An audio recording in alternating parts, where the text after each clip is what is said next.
My generation, I'm 48. I went to the University of California at Berkeley in 1965.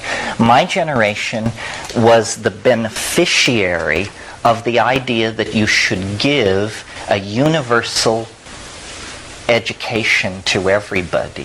And they discovered that if you do that, if you take everybody and make them read Plato and John Stuart Mill and Voltaire and Hobbes, as we did, that, you can't rule such people. They take it too seriously. They become ungovernable. They pour into the streets screaming about their rights. And so in the aftermath of the suppression of the counterculture of the 60s, it was decided that the goal of universal public education and the building of a population intelligent enough to run a democracy, that would all be abandoned.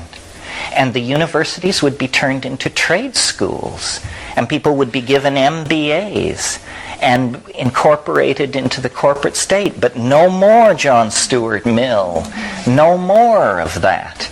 And the consequences of this have been to create a historyless and illiterate lower middle class, where before the lower middle class was the pool of our intellectual creativity. That's where John Steinbeck came from, and Henry Miller, and all of the people who drove the evolution of cultural values.